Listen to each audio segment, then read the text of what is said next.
So, as I said, today we move from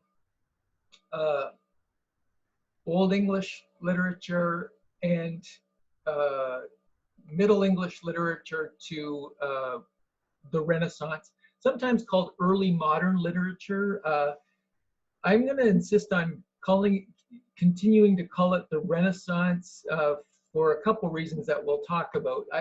First of all, I think early modern literature is right in the sense that is correct in the sense that it describes to what extent it points forward this period to a more modern age than the preceding age, but it totally misses the aspect of trying to reclaim classical antiquity.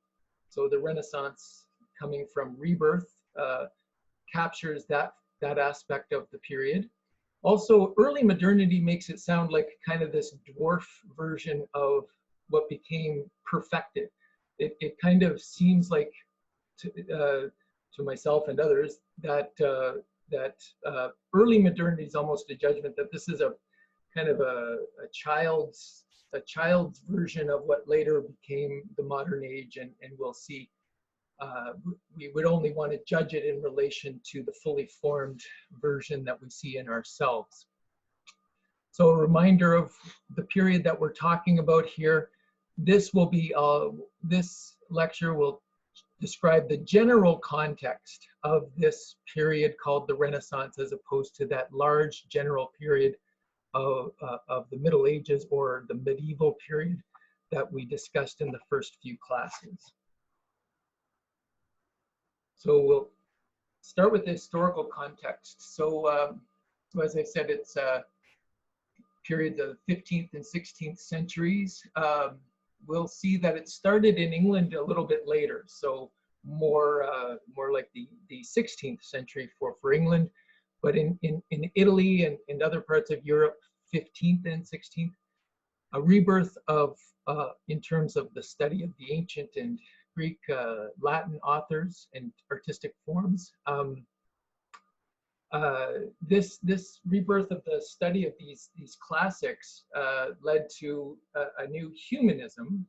So what does that mean? So we've probably heard that term before.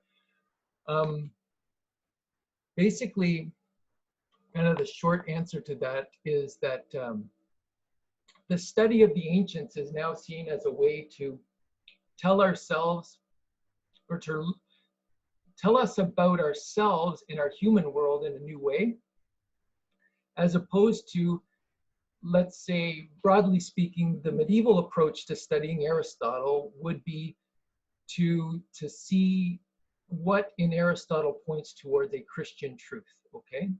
Or what in the classical authors could be seen as allegories for Christian beliefs. So it was less about teaching us about this world and how we can organize our affairs in this world than what we can draw as Christian lessons for an other world.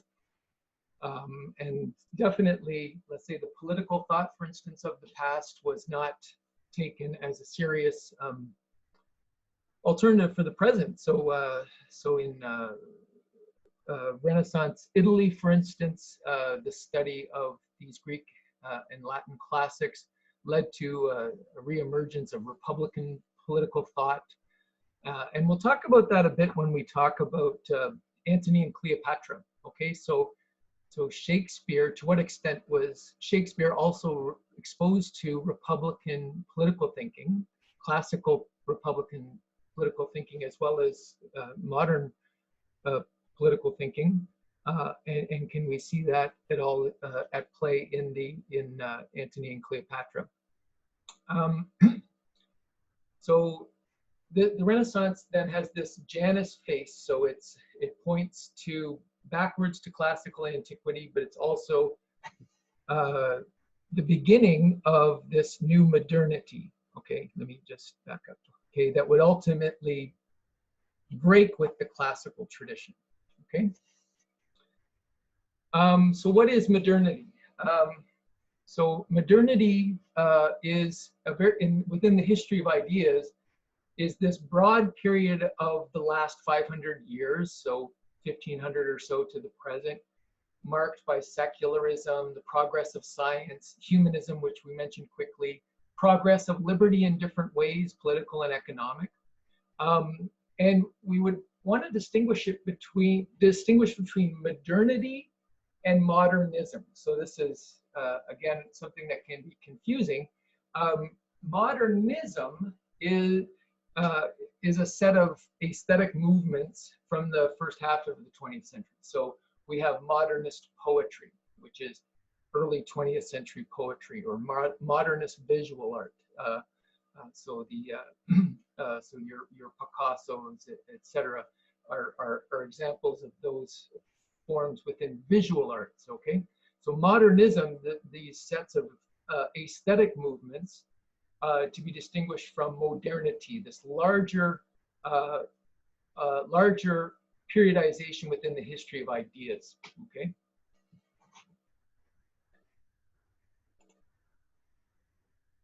Oh yeah.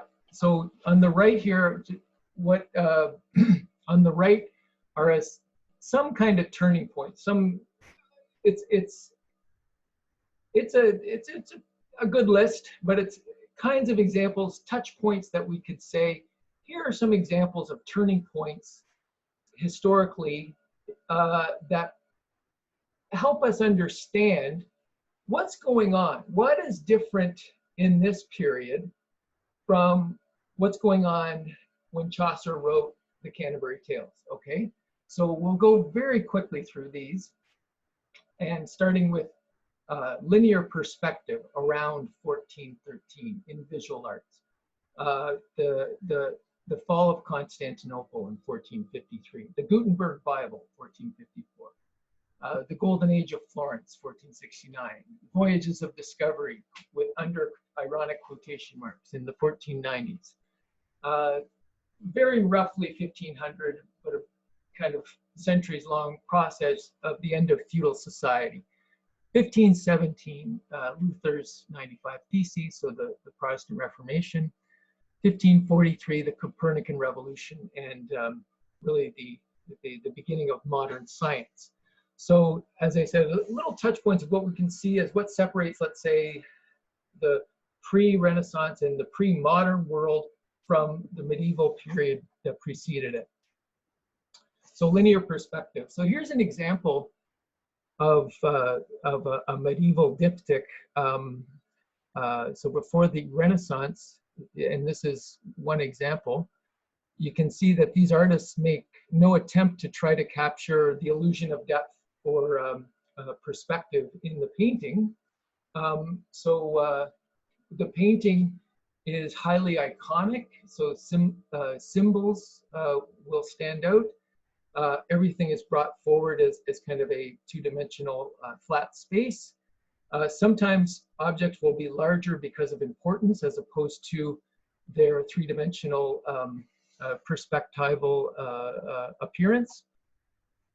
We mentioned first, I'll also remind you, we mentioned the diptych as visual form when we discussed Canterbury Tales last week, I believe, as also a visual art that really embodies this medieval approach, dualistic approach to existence as having a physical and a spiritual dimension. Okay. So this character, Filippo Brunelleschi, is credited with first introducing linear perspective, so using kind of a geometric calculation of a vanishing point on the canvas. So it spread, but it spread widely after Brunelleschi. And what I want to point out is that that point of departure seems natural to us. Okay, so it seems natural to have a painting that has that kind of three-dimensional depth to it. But the point of departure is it assumes a central position of an individual perceiving subject, as opposed to things being objectively there as bigger or smaller depending on themselves, not on the viewing subject. So if I have a picture that shows three-dimensional depth and it shows this tree really small in the background, it's because in relation to me, and I'm super important, that tree is small and in the distance, and something like a rabbit is closer in the foreground and might appear much larger to me in relation to me as individual subject. So it's not necessarily a natural perspective to have with respect to art. As I said, the Middle Ages felt perfectly normal not taking that approach.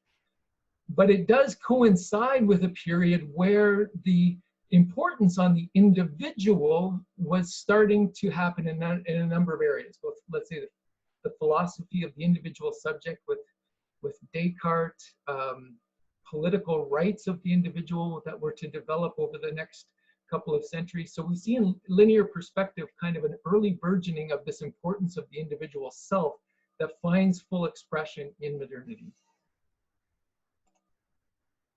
So here's, again, just a couple of examples. So on the left, you know, a typical medieval depiction of the crucifixion, and then on the right, a perspectival depiction of the crucifixion. So again, you know, both would seem perfectly natural in their own contexts. I mentioned the fall of Constantinople, so the end of the Byzantine Empire, Constantinople being its capital, to the hands of the Ottoman Empire. This meant that all these Byzantine scholars who had been studying for hundreds of years these Greek and Roman texts and brought them with them as they kind of in exile headed over to other parts of Europe. It also brought with them the study of Greek and Latin had been studied in a theological context, but Greek not so much. So many of these texts and these scholars and this ability to read these ancient texts with the fall of Constantinople was incredibly important to the rise of humanism. The Gutenberg Bible, I can't stress the importance enough of the printing press. Okay, so Gutenberg 1454 is the date usually ascribed for his first major print edition using mass movable type. Okay, so before that, we have a manuscript tradition. So manuscript means written by hand. Okay, so on the left you can see the output of books, manuscripts by century throughout the Middle Ages. So definitely a progression there as maybe more monks were in operation transcribing these texts. You had maybe greater proliferation, but still this progress is meager compared to what we see on the right. So in the 15th century, the manuscripts produced in all of Europe were about 5 million, a number of manuscripts. And then you can see that quickly in the 16th century, the next century, that climbed to around 200 million, so a substantial jump. And then by the 18th century, about 1 billion printed books produced in that century. So a couple of things. It dramatically, obviously, increases the accessibility and affordability of information, okay?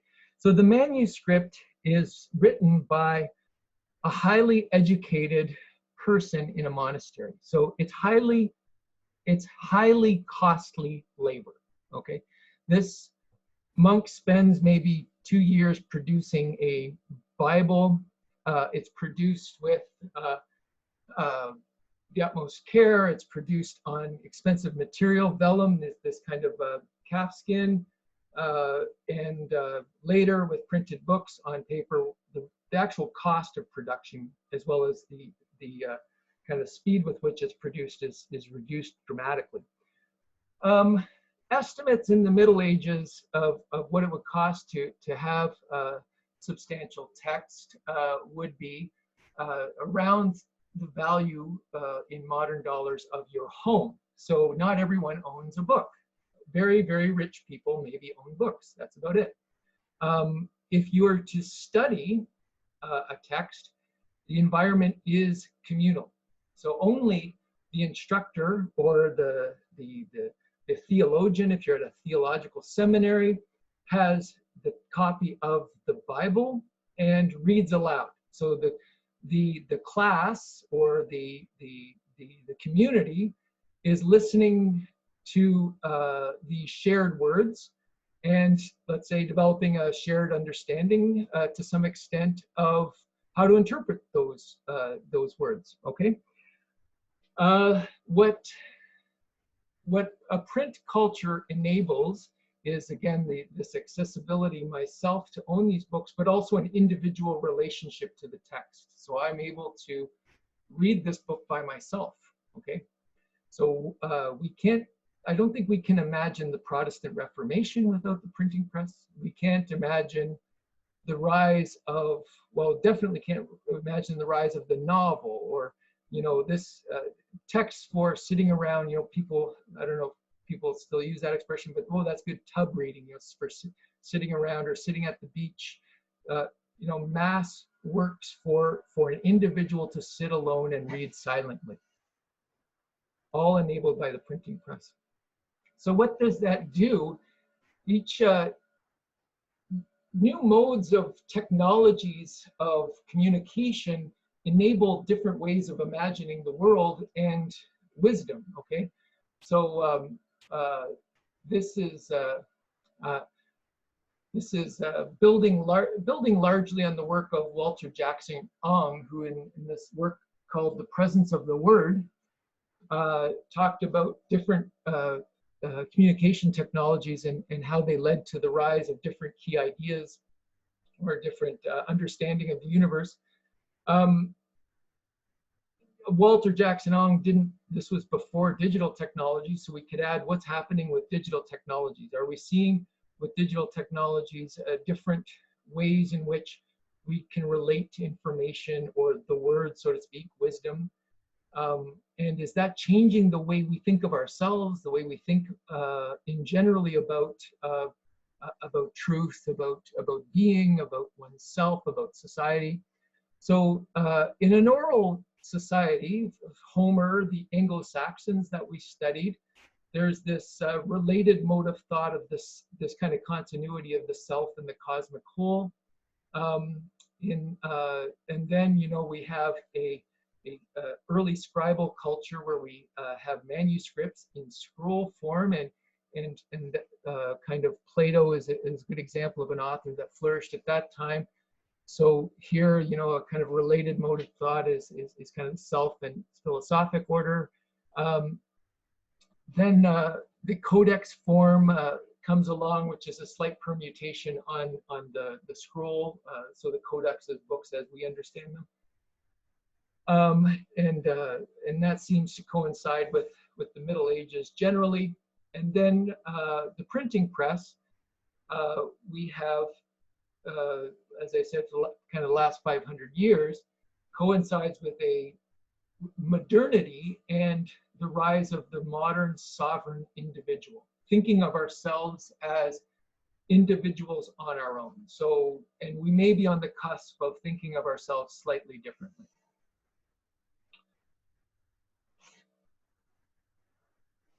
So what else happened? The Golden Age in Florence. Incredibly important as a driver for the Renaissance was Florence, and this had been happening. You know, we saw Dante and Petrarch seen as proto Renaissance figures in the 14th century. But in the 15th century, we have Lorenzo de' Medici, who basically rules Florence. Florence was a republic, but because of his wealth, he became kind of first among equals. And with that incredible wealth founded on his family's bank, he felt that his duty was to promote beauty, truth, and wisdom in the world. So he builds and expands upon the famous Medici Library. He supports through patronage famous artists, Leonardo da Vinci, Michelangelo, as well as famous humanist scholars, so Ficino, Poliziano, Giovanni Pico della Mirandola. So Ficino we'll see later when we talk about Neoplatonism. These scholars go and get these ancient Greek texts, translate them into Latin, provide commentaries on them, and really bring them into the world again for thoughtful interrogation.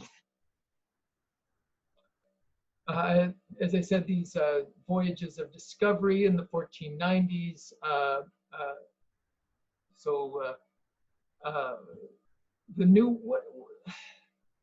A couple of things happen with this. Okay, in terms of obviously from the perspective of the new worlds that were quote unquote discovered, there's devastating colonization. In terms of kind of the European perspective, what happens with New World is kind of vast raw material and industrial expansion is supported, basically. And it presents examples of cultures that are deemed to be kind of, let's say, relativization of European cultures. Is saying, okay, well, here's another way of doing things. So these exposures to different ways of living relativize European cultures. So okay, so there's other ways of doing this. I can start to question whether or not I need to follow the church so religiously, to use a silly expression. They're also seen in some senses, these examples of different cultures could be seen as potentials for Europe to relive, to get in touch with again, to say, okay, oh, this is a possibility for us if we were to maybe purge ourselves of some of our kind of cultural baggage. Or they could also be seen as versions of Europe's past. So Europe was, in this way, it's kind of almost a notion of civilization progression there, which became more prevalent in the 19th century. But it's to see these other cultures as, okay, maybe this is what we were like before, and maybe if we bring in these different arts and forms of learning, they will just be like us. This would be a tendency to not be as struck by these different ways of living as relativizing the European self. Okay, but so it's a number of these tendencies were happening at once. End of feudal society generally. Again, this is a huge topic. We can't even touch on this, but basically a couple of markers there. Warfare in the Middle Ages, what we see from the knight, the description of the knight is a noble person who can afford armor, and can afford a horse, and can afford to go off and take part in that war. Okay, with gunpowder, this is democratized quite a bit. So any poor schlub peasant can become quite a powerful warrior in any army now. Tied to this, in terms of let's say the democratization of warfare, but let's say the democratization of economic arrangements would be the rise of capitalism that kind of gradually replaces feudal vassalage relationships. So again, the emphasis in these economic and social arrangements goes from one of a hierarchical order that seemed to be based on a hierarchy within the cosmos to one that's based on the free choice of individuals. Okay. So the Protestant Reformation and Luther's 95 Theses. This is a kind of famous launching point for the Reformation. Happens in Wittenberg.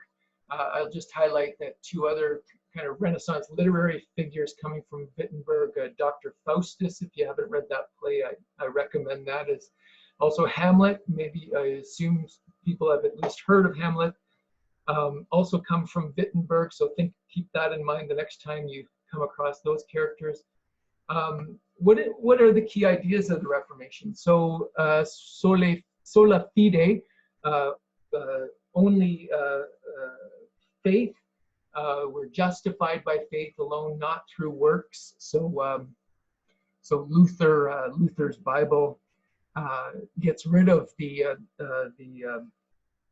letter of James in the New Testament, because James, of course, in that epistle says, faith without works is dead, and justifies a life devoted to works. Okay, so what is works versus faith? So the medieval practice of selling indulgences, selling relics, etc., we see that on display in the general prologue, right? We saw the general prologue describe the pardoner, for instance, who has all these relics and indulgences to sell for a profit. Okay, what is an indulgence?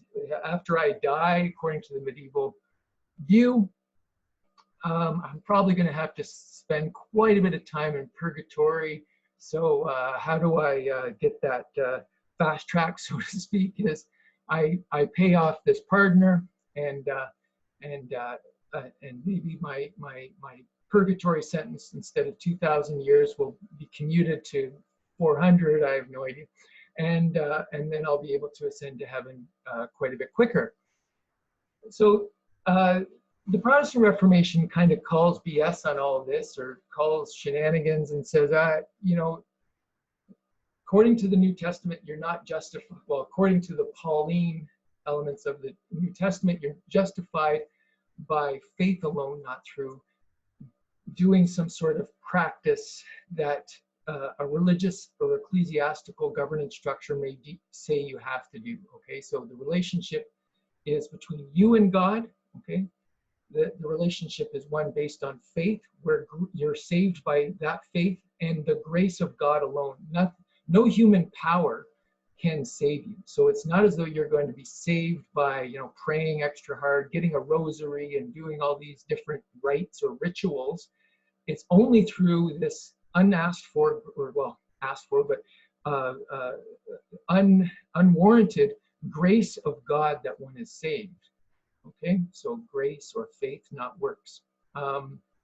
Also, sola scriptura. So we're justified by Christ alone, not through human intermediaries. So this leads to an emphasis on vernacular translations of the Bible. It leads to, again, this individual relationship of the self. Again, the individual subject, the importance of that subject, not the communal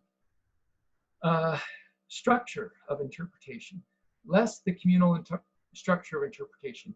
The ecclesiastical community, the church community, takes second order to that individual relationship. Okay, so one thread I'm trying to pick up there is this kind of notion of that ties these moments of modernity, is the rise of this individual sovereign subject as becoming of primary importance in different kind of social, cultural contexts, political, economic freedoms enjoyed by that individual subject. And finally, the 1543, the Copernican Revolution. So replacing the Ptolemaic geocentric model of the cosmos that we talked about, that guided the Middle Ages. The geocentric model of a clear hierarchy of the stellar bodies, clear clear directions and natural positions for the earthly bodies, replaced by a heliocentric model. And it replaces an ordered whole, a hierarchical whole, proper place for beings. Now things are seen as more kind of random, so to speak, more moving in an abstract space. And different writers responded differently. So this is an example from John Donne, writing in 1611. So John Donne, a famous English poet. We didn't have time to put him on this course, but he could very well have been on this course. Poet as well as prose sermons. So this is John Donne from a work of his called An Anatomy of the World, and it's kind of a reaction to this disintegration of kind of a hierarchical relationship of things in the Copernican Revolution, but in some of the other ways that we were talking about that modernity is happening. And new philosophy calls all in doubt. The element of fire is quite put out. The sun is lost, and the earth, and no man's wit can well direct him where to look for it. And freely men confess that this world's spent, when in the planets and the firmament they seek so many new. They see that this is crumbled out again to his atomies. 'Tis all in pieces, all coherence gone, all just supply and all relation. Prince, subject, father, son, are things forgot. For every man alone thinks he hath got to be a phoenix, and that then can be none of that kind of which he is, but he. Okay, so that's a broader context of the Renaissance generally. Now, I want to go over quickly the Renaissance in England, okay? So, as I mentioned, it took longer to start in England than it did in Italy, okay? First of all, partly because of the War of the Roses between the House of Lancaster and the House of York, until the Battle of Bosworth Field at 1485 leads to the rule of the House of Tudor, starting with Henry VII in 1485. You don't need to know. On the right is a complicated dynastic tree, but if you're interested in that, there it is, but it's definitely not something you need to have memorized. Yeah, after Henry VII, his son Henry VIII assumed the rule. Rich humanist learning had begun in England under the Henry VII, and to some extent the early part of Henry VIII's rule, but his break with Rome and the need to kind of consolidate opinion around that did stifle some of the free learning that was starting to take place. So in 1531, he appoints himself the supreme head of the Church of England, and under the Act of Supremacy, he requires nobles to swear an oath recognizing his supremacy over the Pope, right? So, so not everyone, you know, in their conscience could swear this oath. So Sir Thomas More was executed. So a famous author of Utopia, actually wrote a history of Richard III. A famous humanist, scholar, and friend of Erasmus, was executed for refusing to swear this oath. 1536 to 41, he dissolves the monasteries and nationalizes takes into his treasury the wealth therein. So after his rule, there's a kind of a period of instability as short-lived rulers go back and forth. Different children under different of his many wives. So Edward the Sixth begins reign as a kind of a sick child. So that's a shortish reign. Very brief reign of Lady Jane Grey, who wasn't in succession to the throne, but kind of ruled for 9 days because this Protestant faction in England didn't want the next ruler, Mary I, who was going to be under rightful succession to take over, didn't want her to take over because of her her devout Catholicism. Okay, so sure enough, Mary I takes over, rules for about 5 years, wants to bring England back to Catholicism and align it with Rome more so, and tries to affect that, persecuting dissenters, and earns her name Bloody Mary. So Bloody Mary is not just a drink. I think that's a name of a drink. So it's not just the name of a drink. It's named after that historical figure. And then Elizabeth I. So very important for our purposes, as kind of a stable monarch in this period, reigning for 45 years. Stability also in terms of bringing England back to some sort of compromise position that was seen to be kind of a middle way between radical Reformation and Orthodox Rome. So a middle way, Anglican, or the Church of England, is seen as this kind of moderate direction that she basically instills through the length of her reign, but also as someone who appreciated, fostered the arts, and became, because of her symbol and her manipulation of her own image and symbol, she became this real poetic muse for many of the poets at this time. So Spenser's sonnet sequence is in many ways devoted to Elizabeth I. So in the period of her reign, we see the rise of lyric poetry, in particular the sonnet form, which had a real vogue in the 1580s and 90s. And it was adapted from this Italian source, the Petrarch.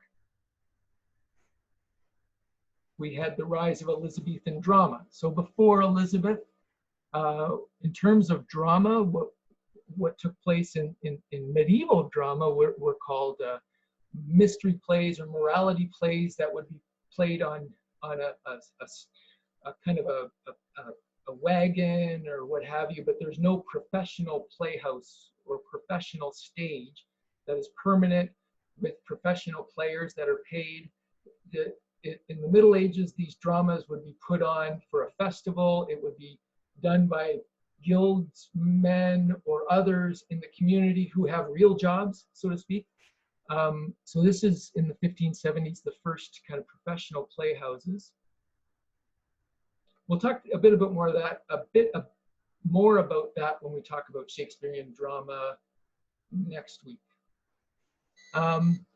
So before her death, Elizabeth remains a virgin, doesn't have offspring. The Tudor line dies out after her. Luckily, a problem with succession is averted because she names Scotland's King James VI to succeed her. He continues a strong Protestant tradition. Kind of noteworthy, I'll just note that under his rule, he commissioned the translation of the King James Bible. That's where we get the name King James Bible. So maybe the kind of greatest single literary output of the period. And the next period is quite a complex history that I've tried to summarize in one slide. But with the reign of Charles I, James' son, we have increasing tensions with Parliament. There's Stuart absolutism. The Stuarts are James and Charles were under the Stuart dynasty. They claimed a certain divine right to rule and challenged parliamentary authority. That leads to tension with Parliament, and then eventually a civil war that led to the victory of the Republican or parliamentary forces. And England, for a brief time, was a republic, a commonwealth under these parliamentary figures. Eventually, we have the restoration of the monarchy with Charles' son, Charles II, assuming rule in 1660. Okay. I'm going to quickly, we might go a couple minutes past 12:30, so forgive me there. I'm just going to continue to discuss art and truth in the Renaissance, and we'll finish up this portion of the lecture. Thursday, we're going to look at Elizabethan sonnets with Sidney and Spencer. So I hope you have a chance by Thursday to read those sonnets, which are real high points of English literature in my mind. So they're worth the price of admission. Whatever price you ended up paying for this tuition for the course, well worth it just in reading those sonnets. So when you're reading those sonnets, let's keep in mind this notion of how poetry relates to truth, or art relates to truth, and in this kind of ongoing quarrel that poetry has had with philosophy. So often people will say, I didn't know poetry was in quarrel with philosophy. Oh, you're darn right, sir. So since antiquity, since it was first articulated in Plato's Republic, there's been this kind of ongoing old quarrel, and it started before that. You know, it started with these early pre-Socratic philosophers who questioned the authority of Homer. So this tension's been going on for a while. Like, what can poetry and art teach us about the truth? And philosophers say, or scientists say, I want to study the truth. This is not necessarily getting me there. So the Renaissance saw a certain synthesis of the two approaches, I would say. And we see that most fully in Sir Philip Sidney's defense of poetry. So what's the basis of the Platonic critique of poetry?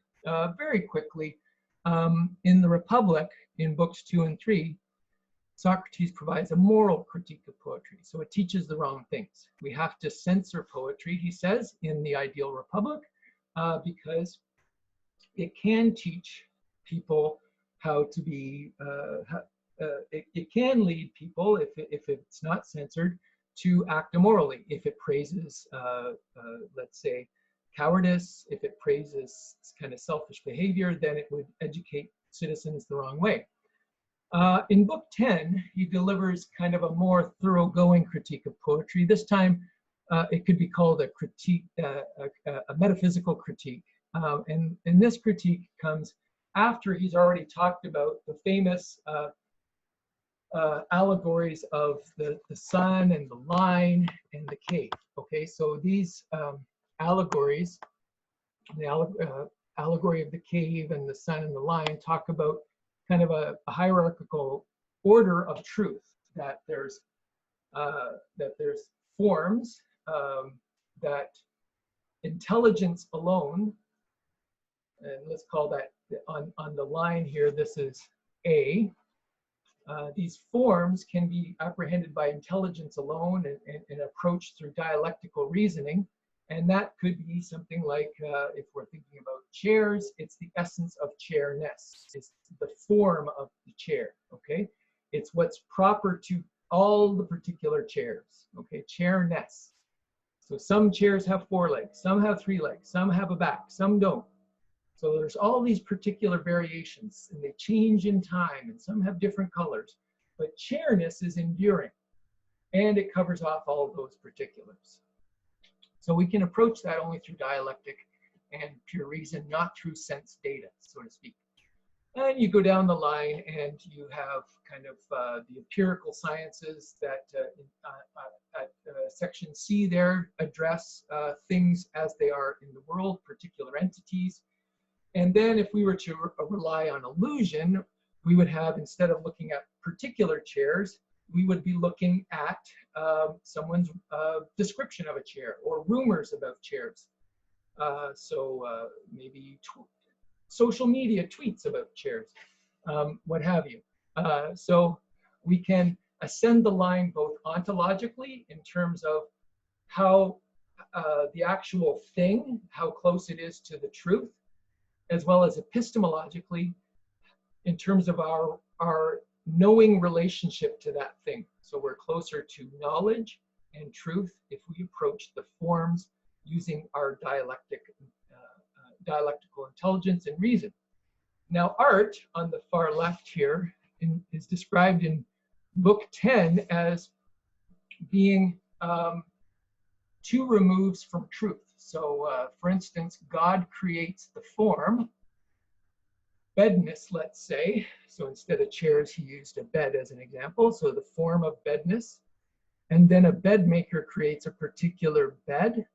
And then the artist creates an image of the particular bed. Okay, so it's at two removes from truth. And this is the kind of the upshot of this metaphysical critique, that it is far removed from the truth. Now, in the defense of poetry, he defends poetry against this attack, basically saying that art and poetry need to be, he calls into question this point of departure that poetry and art are representations of pre-existing individual things. For Sidney, it's about bringing forth for the first time the ideal rather than the particular, okay? So, and in this way, he kind of articulates very well a general Renaissance sense of the importance and educative power of art and poetry. So rather than being just a repetition or kind of a repeat or mirroring of the physical world, it's the highest knowledge. And here's a quote from his defense of poetry. Only the poet, disdaining to be tied to any such subjection, lifted up with the vigor of his own invention, doth grow in effect another nature, in making things either better than nature bringeth forth, or quite anew, forms such as never were in nature, as the heroes, demigods, cyclops, chimeras, furies, and such like. So as he goeth hand in hand with nature, not enclosed within the narrow warrant of her gifts, but freely ranging only within the zodiac of his own wit. Okay? So the poet doesn't represent a particular bed, rather the poet brings out the possibilities out of the nature of bedness that might not be apparent. So if we think of the forms, and of course the poet, it's not necessarily about bedness as a form, it's about virtue, let's say, or goodness. It's about these forms of virtuous behavior that we want to have embodied forth in poetic images that can lead us to try to emulate that ourselves, okay? And a quote I'll pass over, but a beautiful one from his defense of poetry. There certainly, says Sidney, types of poetry or types of art that is nothing but mirroring the natural world. So it's he calls them a second type of poet, quote, who counterfeit only such faces are set before them, end quote. But true poets, according to Sidney, imitate the ideal, not the particular thing, okay? So they do, they quote, do imitate to teach and delight, and to imitate borrow nothing of what is, hath been, or shall be, but only range with learned discretion into the divine consideration of what may be and should be. So again, it's not the goal is to teach and delight. Remember sentence and solace in Chaucer. So the tales with most sentence and most solace. So that is again based on Horace's profit and delight. Here he's calling it teach and delight. So the goal is to teach and delight. And they do so not by imitating the world out there, but imitating the ideal that's behind it and bringing that ideal forth into a new poetic image. So the image is a new individuation of a timeless ideal. And in this way, for Sidney, it's poetry superior to both philosophy and history. Because the philosopher can guide us. It it's not the moral philosopher that can guide us out of the cave. The moral philosopher can describe what's outside of the cave, but it needs the poet to move someone there through the poetic instantiation of that virtue, image of virtue. And the historian is tied to what happened in the world, is tied to the world as it is, not to what it ought to be. So with that, I'm going to end our discussion of the Renaissance, the context of the Renaissance. That is the backdrop for the sonnets we're going to read Thursday. So Thursday, we'll talk about Elizabethan sonnets. We'll begin by talking about the sonnet form and structure. Then we'll look at Sidney's Astrophil and Stella. I'll remind you that you don't need to read all of them. There's a few that I've highlighted in the syllabus that I'll expect you to have read, and the same with Spencer's Amoretti. Thank you very much, and I'll see you on Thursday.